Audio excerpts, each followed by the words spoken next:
ਜਾਨਵਰ ਦੇ ਸੂਣ ਤੋਂ ਬਾਅਦ ਬੱਚੇਦਾਨੀ ਦੀ ਇਨਫੈਕਸ਼ਨ ਹੋਣਾ, ਬਦਬੂਦਾਰ ਮਵਾਦ ਆਣਾ, ਉਹਦੇ ਹੱਲ ਵਾਸਤੇ ਕਾਮਯਾਬ ਆਜ਼ਮੂਦਾ ਦੇਸੀ ਨੁਸਖਾ ਲੈ ਕੇ ਆਏ ਇਸ ਵੀਡੀਓ 'ਚ। ਵੀਡੀਓ ਸ਼ੁਰੂ ਕਰਨ ਤੋਂ ਪਹਿਲੇ ਰਿਕੁਐਸਟ ਹੈ, ਵੀਡੀਓ ਨੂੰ ਆਪ ਵੀ ਮੁਕੰਮਲ ਵੇਖੋ, ਸ਼ੇਅਰ ਕਰੋ ਤਾਂ ਕਿ ਦੂਸਰੇ ਲੋਕਾਂ ਦਾ ਵੀ ਭਲਾ ਹੋ ਸਕੇ। ਆਨੇ ਆ ਵੀਡੀਓ ਦੀ ਤਰਫ। ਅਕਸਰ ਜਾਨਵਰ ਸੂੰਦੇ ਨੇ ਤੇ ਸੂਣ ਤੋਂ ਕੁਝ ਦਿਨਾਂ ਬਾਅਦ ਹੀ ਉਹਨਾਂ ਦੀ ਬੱਚੇਦਾਨੀ 'ਚੋਂ ਇਨਫੈਕਸ਼ਨ ਹੋ ਜਾਂਦੀ ਹੈ, ਬਦਬੂਦਾਰ ਮਵਾਦ ਆਣਾ ਸ਼ੁਰੂ ਹੋ ਜਾਂਦਾ, ਪੀਪ ਆਉਣਾ ਸ਼ੁਰੂ ਹੋ ਜਾਂਦੀ ਹੈ। ਇਹਦੀ ਬੇਸਿਕ ਵਜ੍ਹਾ ਕੀ ਬਣਦੀ ਹੈ? ਜੇਰ ਦਾ ਰੁਕ ਜਾਣਾ। ਫਾਰਮਰ ਦੂਸਰੇ ਬੰਦੇ को यानी ਸਿਆਣੇ ਨੂੰ ਜਾਂ ਕਿਸੇ ਡਾਕਟਰ ਨੂੰ ਸੱਦ ਕੇ ਕਢਾਉਂਦਾ, ਜਿਹਦੀ ਵਜ੍ਹਾ ਤੋਂ ਇਨਫੈਕਸ਼ਨ ਹੋ ਜਾਂਦੀ ਹੈ।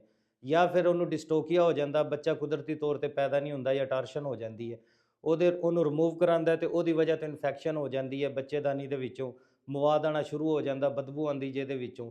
ਜਾਨਵਰ ਦਿਨ ਬ ਦਿਨ ਕਮਜ਼ੋਰ ਹੋਣਾ ਸ਼ੁਰੂ ਹੋ ਜਾਂਦਾ, ਚਾਰਾ ਵੀ ਘੱਟ ਕਰ ਦਿੰਦਾ, ਪੈਦਾਵਾਰ ਤੇ ਬਿਲਕੁਲ ਹੀ ਘਟਾ ਦਿੰਦਾ, ਜਿਹੜਾ ਫਾਰਮਰ ਦਾ ਬਹੁਤ ਤਗੜਾ ਨੁਕਸਾਨ ਹੈ। ਇਸ ਨੁਕਸਾਨ ਤੋਂ ਬਚਾਉਣ ਵਾਸਤੇ ਅੱਜ ਦਾ ਨੁਸਖਾ ਲੈ ਕੇ ਆਏ ਇਸ ਵੀਡੀਓ 'ਚ। ਕਿਹੜੀ ਸ਼ੈ ਸ਼ਾਮਿਲ ਹੈ? ਪਹਿਲੇ ਨੰਬਰ ਤੇ ਤੁਸੀਂ ਲੈਣੀ ਹੈ ਪਿਆਜ਼ 1 ਕਿਲੋ, ਨਾਲ ਸ਼ਾਮਿਲ ਕਰਨੀ ਹੈ ਹਾਲੋ 50 ਗ੍ਰਾਮ, ਅਲਸੀ ਸ਼ਾਮਿਲ ਕਰਨੀ ਹੈ ਤੁਸੀਂ 50 ਗ੍ਰਾਮ, ਮੇਥਰੇ ਲੈਣੇ ਤੁਸੀਂ 50 ਗ੍ਰਾਮ।